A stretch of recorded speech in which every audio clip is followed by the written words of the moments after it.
जय हिंद छात्रों, आप सभी का स्वागत है आपके अपने YouTube चैनल ज्ञान गंगा एजुकेशन में। चलिए आज हम पढ़ेंगे डीएलएड अंतिम वर्ष के अंतर्गत हमारा सब्जेक्ट है समावेशी शिक्षा, जेंडर, है ना, और शिक्षा। इसके अंतर्गत हम पढ़ेंगे, हम अब इकाई फर्स्ट का हम पढ़े थे समाज में विविधता और समानता।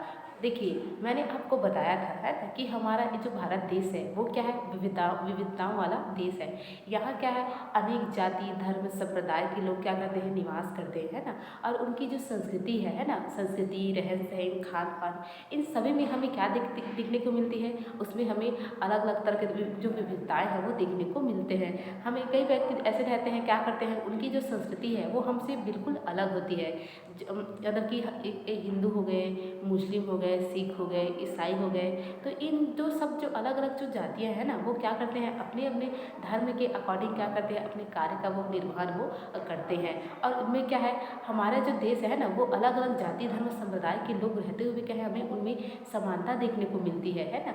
यही हमारे देश की खासियत है कि यहाँ अनेक जाति धर्म संप्रदाय के लोग रहते हुए भी वहाँ हमें एकता देखने को मिलती है। और यही जो एकता की जो ताकत है वो हमारे देश को एकजुट होने में क्या करती है, वो सहायता देती है। देखिए हम पढ़ रहे थे, हम विविधता के बारे में पढ़ रहे थे, तो देखिए हम विविधता को कैसे जानें। देखिए हमारा समाज क्या है ना, वो हम देखिए हम समाज में कुछ भी जो कार्य करते हैं, जैसे जैसे समय का परिवर्तन होते चले जाता है, वैसे हमारे जो कार्य करने की जो शैली होती है उसमें भी हम चेंजेस देखने को मिलता है। क्योंकि हम क्या है, हमारे ये कर्तव्य होता है कि हम समय के साथ क्या है, अपनी जो विभिन्न जो क्रियाकलाप है उसमें हम परिवर्तन लाएं। क्योंकि हमारा समाज क्या है, दिन ब दिन नित नए जो विकास की जो क्रियाएं हैं उसको वो कर रहा है। जैसे हम देखेंगे पुराने समय में क्या है, हम शिक्षा की पद्धति को देख लें, पुराने समय में क्या है, स्कूल कॉलेज इन सब की व्यवस्था नहीं थी। पुराने समय में हमें जो क्या करते हैं, जो बच्चे शिक्षा प्राप्त करने के लिए वो गुरु से शिक्षा प्राप्त करते हैं, मतलब वो गुरुकुल में वो रहकर वो पढ़ा करते थे और वहीं वो उनकी जो शिक्षा दीक्षा है वो पूरा करते थे। लेकिन जैसे जैसे समय बढ़ता गया है ना, और दिन प्रतिदिन क्या है व्यक्ति तरक्की करते गया, तो धीरे धीरे क्या हुआ, वो स्कूल कॉलेज धीरे धीरे ये खुलने लगे। तो व्यक्ति क्या है, वक्त के साथ है ना, चेंजेस के साथ उसकी जो पढ़ाई की जो विधियाँ हैं उसमें भी हमें परिवर्तन देखने को मिलता। और हम देखेंगे आवागजावा के साधन है ना, तो पहले क्या होता था, पहले जो एक कार मोटरसाइकिल रेलगाड़ी इन सब की क्या थी, व्यवस्था नहीं थी, है ना, एरोप्लेन वगैरह इन सब की बिल्कुल भी व्यवस्था नहीं थी। व्यक्ति एक से दूसरे की जगह जाने के लिए वो पैदल ही वो यात्रा करते थे, है ना। लेकिन जैसे जैसे वक्त के साथ है ना, हमारा जो व्यक्ति है क्या कि वो निरंतर विकास करते गया और वो विभिन्न प्रकार के आविष्कार के साथ है ना, आज हमें देखने को मिलता है हवाई जहाज एरोप्लेन रेलगाड़ी बस स्कूटर कार। तो ये विभिन्न तरह की जो है ना आने जाने के लिए जो साधन है ना, वो पहले नहीं था। लेकिन व्यक्ति ने क्या किया, वक्त के साथ विकास के दौरान है ना, उन्होंने विभिन्न प्रकार के साधनों का क्या किया, आविष्कार किया और व्यक्ति आज उच्च जीवन वो जी रहा है। तो इस प्रकार जो विविधताएं हैं वो व्यक्ति वक्त के साथ हमें देखने को मिलता है। अब हम देखते हैं भौगोलिक स्थितियाँ विविधता का एक कारक है। जो भौगोलिक जो स्थितियाँ होती हैं है ना, वो भी क्या होती है, एक प्रकार से विविधता का क्या होते हैं, कारक होते हैं। हम देखते हैं जो विभिन्न प्रकार के हमारे समाज में है ना, हम कुछ क्रियाकलाप करते हैं तो व्यक्ति के साथ साथ वो समाज को भी क्या करती है, मतलब हमारी जो भौगोलिक स्थितियाँ हैं उसको भी वो प्रभावित करती है। देखिए लोग अलग अलग तरह की भौगोलिक स्थितियों में किस प्रकार सामंजस्य बैठाते हैं, उससे भी विविधता उत्पन्न होती है। देखिए व्यक्ति क्या करते हैं, वे अलग अलग प्रकार की जो भौगोलिक स्थितियाँ हैं ना, वो किस प्रकार से वो आपस में वो सामंजस्य स्थापित करते हैं वो भौगोलिक स्थितियों में, तो ये क्या करते हैं, उससे भी वो जो विविधता है वो उत्पन्न होती है। उदाहरण के लिए समुद्र के पास रहने में और पहाड़ी इलाकों में रहने में बड़ा फर्क है ना। जाहिर सी बात है, जो व्यक्ति समुद्र के किनारे रहेगा है ना, और कोई व्यक्ति जो है वो पहाड़ी इलाकों में रहेगा, तो उन दोनों की जो जीवन शैली है उसमें हमें निश्चित रूप से उसमें भिन्नता देखने को हमें मिलेगी। न केवल वहाँ के लोगों के कपड़ों और खान पान की आदतों में फ़र्क होगा, बल्कि जिस तरह वे काम करते हैं उनमें भी वो अलग होगा, है ना। हम यहाँ पर बात कर रहे थे एक समुद्र में रहने वाला, समुद्र के पास रहने वाला व्यक्ति और एक पहाड़ी इलाकों में रहने वाला व्यक्ति, उसमें क्या होता है, हमें निश्चित रूप से हमें अंतर देखने को मिलता है। इनकी जीवन शैली के अंतर्गत क्या है, हमें विभिन्न प्रकार के अंतर देखने को मिलता है। इनके खान पान रहन सहन तौर तरीके इन सब में हमें अंतर देखने को मिलता है।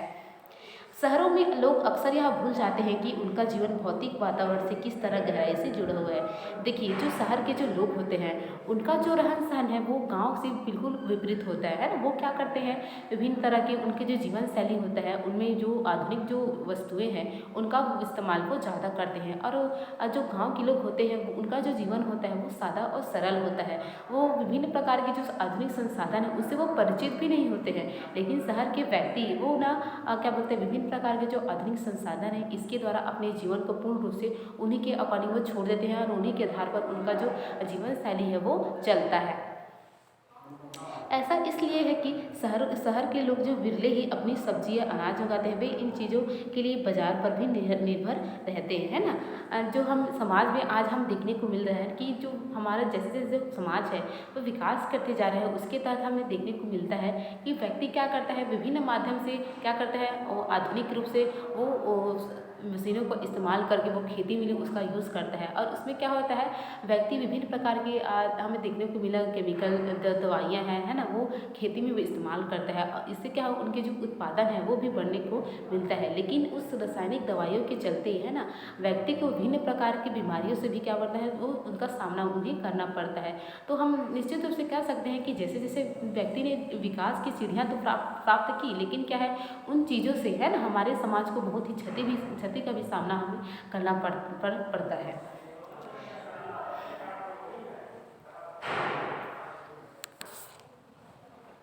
आइए हम भारत के दो भागों लद्दाख और केरल के उदाहरण के जरिए यह समझने की कोशिश करें कि किसी क्षेत्र की विविधता पर उसके ऐतिहासिक और भौगोलिक कारकों का क्या असर पड़ता है। देखिए, हम भारत के दो भाग लद्दाख और केरल, इन दोनों राज्यों को मतलब कि इनके आधार पर हम समझने की कोशिश करेंगे कि इनमें किन प्रकार की जो विविधताएँ हैं भौगोलिक है ना, इन पर क्या है, ऐतिहासिक और भौगोलिक कारकों का क्या असर पड़ता है। लद्दाख जम्मू और कश्मीर के पूर्वी हिस्से में पहाड़ियों में बसा एक रेगिस्तानी इलाका है। देखिए, जो लद्दाख है ना, वो जम्मू और कश्मीर के पूर्वी हिस्से में बसा हुआ पहाड़ियों में ये बसा हुआ एक रेगिस्तानी इलाका है। यहाँ पर बहुत ही कम खेती संभव है। जाहिर सी बात है, जो वहाँ रेगिस्तानी है ना, तो वहाँ जो खेती है वो बहुत ही कम, वहाँ पर संभावना खेती की होगी, क्योंकि इस क्षेत्र में बारिश बिल्कुल नहीं होती। यह इलाका हर वर्ष काफ़ी लंबे समय तक बर्फ से ढका रहता है ना। वहाँ क्या होता है, वहाँ लंबे समय तक बर्फ ढकी होने के कारण वहाँ खेती जो है वो असंभव मानी जाती है। इस क्षेत्र में बहुत ही कम पेड़ उग पाते हैं, है ना। वहाँ बर्फ के कारण क्या है, वहाँ का जो एरिया है वहाँ हमें बहुत कम में पेड़ देखने को मिलेंगे।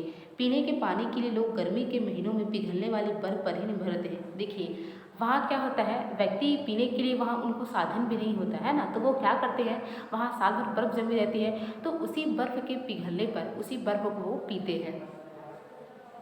यहाँ के लोग एक खास किस्म की भेड़ पालते हैं जिससे पश्मीना ऊन मिलता है। देखिए, यहाँ के लोग क्या करते हैं, ये जैसे हमारे यहाँ छत्तीसगढ़ में देखेंगे तो यहाँ के लोग क्या करते हैं, अधिकतर गाय भैंस बकरी ये पालते हैं, है ना। तो वहाँ के लोग क्या करते हैं, वो एक खास किस्म का भेड़ पालते हैं और उन भेड़ के खाल से है ना वो ऊन प्राप्त करते हैं, जिससे क्या कहते हैं, पश्मीना धागा कहते हैं ना, उन्हें बनाते हैं। और उन पश्मीना धागा से क्या करते हैं, विभिन्न प्रकार के वो क्या बोलते हैं, वो शाल बनाए जाते हैं। और वो जो पश्मीना धागा से बनी जो शॉल होती है वो बहुत ही महंगी होती है ना, क्योंकि उनकी जो मांग है वो बहुत ज़्यादा है और उनके कारण क्या है, वो बहुत महंगी होती है। लद्दाख के लोग बड़ी सावधानी से इस ऊन को इकट्ठा करके कश्मीर के व्यापारियों को बेच देते हैं। देखिए, यहाँ के मतलब जो लद्दाख के लोग हैं वो बड़ी सावधानी से इन उनको क्या करते हैं, इकट्ठा करते हैं, है ना। इकट्ठा करके उनको विभिन्न प्रकार से उनको सेव करके वो क्या करते हैं, वो जो कश्मीर के जो व्यापारी हैं ना, व्यापारी क्या करते हैं, उनको खरीद कर उनको बेचते हैं। तो इस प्रकार उनको वो जो बड़े व्यापारी हैं उनको वो बेच देते हैं। मुख्यतः कश्मीर में ही पश्मीना शालें बुनी जाती है और जो ये पश्मीना जो शालें होती हैं वो कश्मीर में ही बनाए जाते हैं, ना कि जैसे वो वहीं बनती है, ना कि किसी अदर क्षेत्र में। यहाँ के लोग दूध से बने पदार्थ जैसे मक्खन चीज़ छेना एवं मांस आदि खाते हैं। और यहाँ के जो लोग होते हैं वो क्या करते हैं, इनका जो खाने का जो प्रमुख जो पदार्थ होता है वो क्या है, दूध से बने पदार्थ है, जैसे मक्खन चीज़ छेना एवं मांस ये यहाँ के लोग खाते हैं। हर एक परिवार के पास कुछ गाय बकरी और याक भी होती है। और यहाँ के जो परिवार है ना, वहाँ जो लोग रहते हैं उनके पास हर एक घर में हमें जो गाय हो गई, गाय बकरी और याक हमें देखने को मिलेंगे। रेगिस्तान होने का यह मतलब नहीं है कि व्यापारी यहाँ आने के लिए आकर्षित नहीं हुए। लद्दाख तो व्यापार के लिए एक अच्छा रास्ता माना गया है, क्योंकि यहाँ कई घाटियाँ हैं जिनसे गुजरकर एक मध्य एशिया के काफिले उस इलाके में पहुँचते थे जिसे आज तिब्बत कहते हैं। देखिए, हम जो रेगिस्तान, ये मतलब कि ये जो क्या है, लद्दाख एक प्रकार से रेगिस्तानी इलाका है ना, तो हम ये नहीं कर सकते कि वहाँ जो सैलानी है वो नहीं जाते हैं ना। निश्चित रूप से वहाँ जो क्या है, सैलानी घूमने के लिए जाते हैं, क्योंकि यहाँ क्या है, अच्छी अच्छी कई घाटियाँ हैं जिन्हें देखने के लोग क्या करते हैं, जाते हैं, है ना। और वो क्या करते हैं, उन्हीं जो घाटियों से मध्य जो एशिया है ना, मतलब कि एशिया के काफिले उस इलाके में पहुँचने के लिए क्या करते हैं, उस इलाके में पहुँचते थे जिसे आज हम तिब्बत के नाम से जानते हैं। ये काफिले अपने साथ मसाले, कच्चा रेशम, दरिया आदि लेकर चलते थे, है ना। और यहाँ से यहाँ से जो मसाले हैं, कच्चा रेशम है, दरिया है आदि लेकर यहाँ से क्या हो, वो उनका आना जाना यहाँ से आवक जवक होता था। लद्दाख के रास्ते ही बौद्ध धर्म तिब्बत पहुंचा। देखिए, इसी लद्दाख के जरिए जो तिब्बत है, मतलब कि बौद्ध धर्म है, तिब्बत पहुंचा, है ना। लद्दाख को छोटा तिब्बत भी कहते हैं, और लद्दाख क्या है, इसको एक हम छोटा तिब्बत भी कह सकते हैं। करीब 400 साल पहले यहाँ पर लोगों का इस्लाम धर्म से परिचय हुआ। देखिए, करीब 400 साल पहले यहाँ के जो लोग हैं वो इस्लाम धर्म से परिचित हुए। इससे पहले वो इस्लाम धर्म क्या होता है ना, इससे वो परिचित नहीं थे। 400 साल पहले ही इन्हें इस्लाम धर्म के बारे में पूर्ण जानकारी प्राप्त हुई। अब यहाँ अच्छी खासी संख्या में मुसलमान रहते हैं। लद्दाख में गानों और कविताओं का बहुत ही समृद्ध मौखिक संग्रह है। देखिए, यहाँ के जो लोग हैं, है ना, वो गीत संगीत के प्रति भी रुचि रखते हैं। तो यहाँ क्या है, लद्दाख में गानों और कविताओं का बहुत ही समृद्ध मौखिक संग्रह है। मौखिक संग्रह मतलब मौखिक रूप से उनका क्या है, संग्रह है। तिब्बत का ग्रंथ, देखिए, तिब्बत का ग्रंथ केसर सागर लद्दाख में काफ़ी प्रचलित है। ये जो तिब्बत है, वहाँ क्या है, एक प्रकार का बहुत ही फेमस एक संगीत का संग्रह होता है ना, मतलब कि एक ग्रंथ है, मतलब केसर सागा, है ना। तिब्बत का ये क्या है, मशहूर एक ग्रंथ है केसर सागा। तो यहाँ के जो लद्दाख है उसमें ये काफ़ी प्रचलित है। उसके स्थानीय रूप में मुसलमान और बौद्ध दोनों ही लोग गाते हैं और उस पर नाटक खेलते हैं। देखिए, इसमें क्या होता है, वहाँ के जो स्थानीय लोग होते हैं वो इसका है, मुसलमान और बौद्ध दोनों ही इस गाना को गाते हैं, है ना, और उस पर वो नाटक वो खेलते हैं। चलिए हम आगे देखते हैं, विविधता में एकता। देखिए, विविधता में एकता हमारे देश की खास पहचान है ना। मैंने आपको बताया था कि हमारा देश में क्या है, विभिन्न जाति धर्म संप्रदाय के लोग निवास करते हैं ना।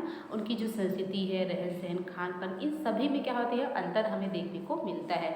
तो भारत की विविधता या अनेकता को उसकी ताकत का स्रोत माना गया है ना। हमारे जो भारत देश है उसकी ताकत है विविधता, है ना। विभिन्न प्रकार के जाति धर्म के लोग रहते हुए क्या हमें उनमें एकता देखने को मिलता है।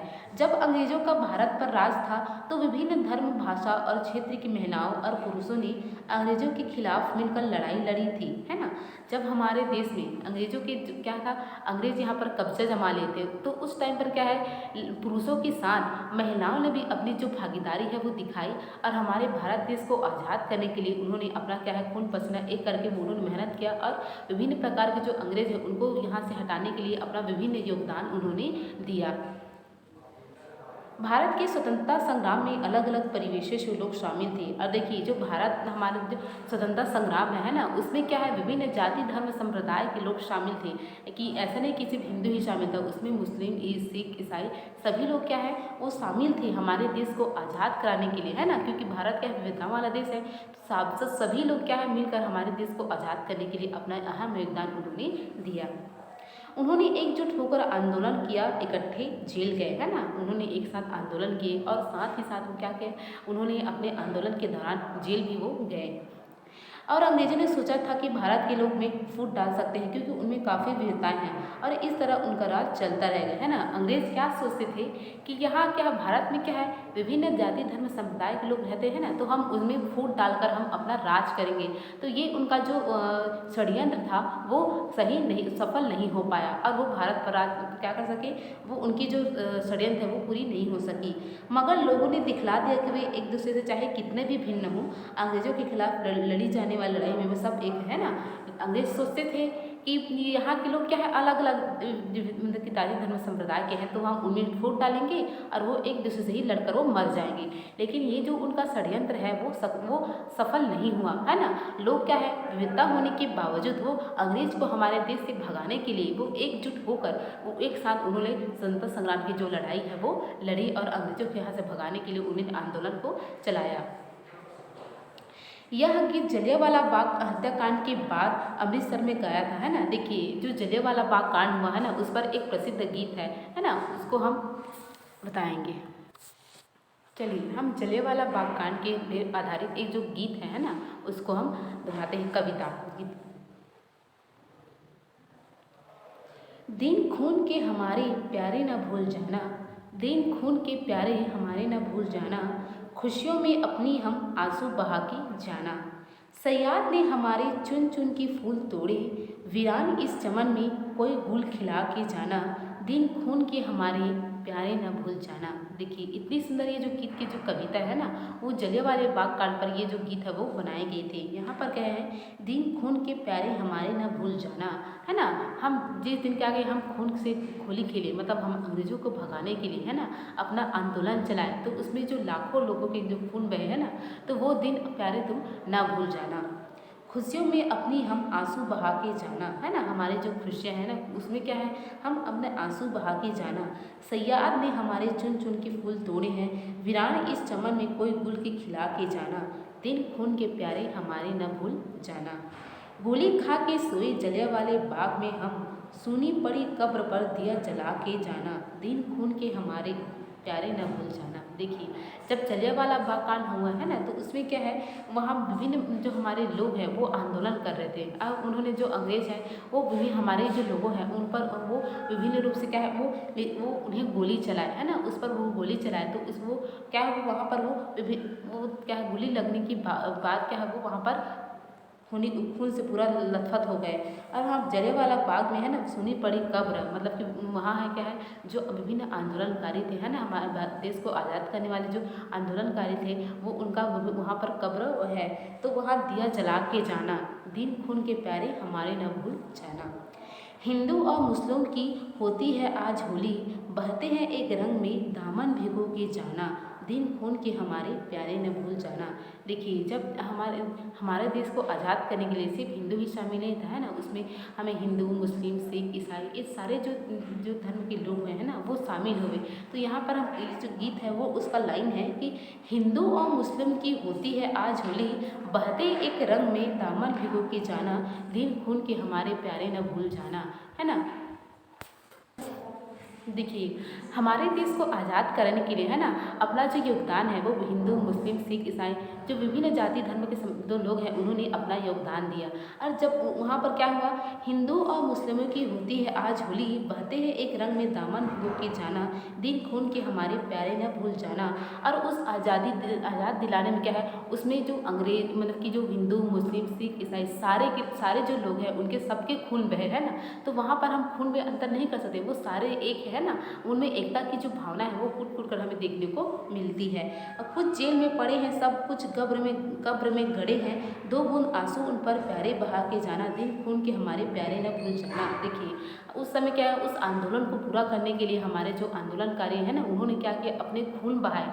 हमारे देश को आज़ाद कराने के लिए, अंग्रेज को भगाने के लिए विभिन्न प्रकार के उन्हें प्रताड़ित किया गया अंग्रेजों द्वारा, है ना। तो उसमें उन्हें गोली चलाए गए, उन पर अत्याचार किए गए, है ना। और लेकिन वो अपने जो कर्म है उस पर वो डटे रहे, वो हटे नहीं।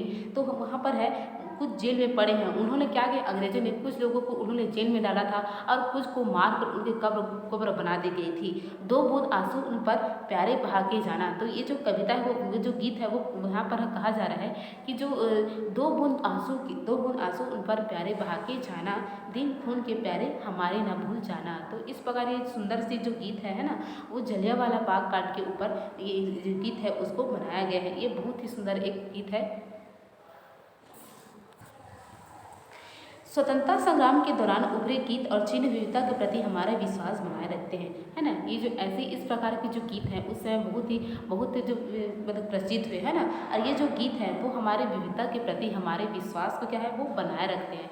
ये इसी प्रकार के जो गीत हैं वो क्या है वो लोगों के प्रति उनमें जो एकता की जो भावना है उसको बनाए रखने का काम ये गीत करती है। क्या आप भारतीय झंडे की कहानी जानते हैं, है ना। स्वतंत्रता संग्राम के दौरान ही भारत के झंडे की परिकल्पना की गई। इस झंडे को सारे भारत के लोगों ने अंग्रेजों के खिलाफ इस्तेमाल किया था, है ना। और भारत को हमारे जो देश का जो झंडा है ना उन्होंने क्या किया लोगों को अंग्रेजों के खिलाफ इस झंडे का उन्होंने क्या किया इस्तेमाल किया। जवाहरलाल नेहरू ने अपनी किताब भारत एक की खोज में लिखा कि भारतीय एकता कोई बाहर से थोपी हुई चीज़ नहीं बल्कि यह बहुत ही गहरी है ना। जवाहरलाल नेहरू जी ने अपनी जो किताब है भारत की खोज इन्होंने उन्हें बताया कि भारत की जो एकता है वो किसी द्वारा थोपी नहीं गई है बल्कि ये क्या है एक बहुत ही एक गहरी है। इसमें वो मतलब कि हमारे जो देश की जो एकता है वो बाहर किसी लोगों के द्वारा वो थोपी नहीं गई है बल्कि ये एक लोगों की भावना है। हमारे देश में विभिन्न जाति धर्म संप्रदाय के लोग होते हैं लेकिन क्या है इनमें विविधता होने के बावजूद हमें एकता देखने को मिलती है। तो यही हमारे देश की क्या है एक अहम एक क्या है एक खासियत है कि हमारे देश में अलग अलग धर्म के लोग रहते हुए भी हमें एकता देखने को मिलती है।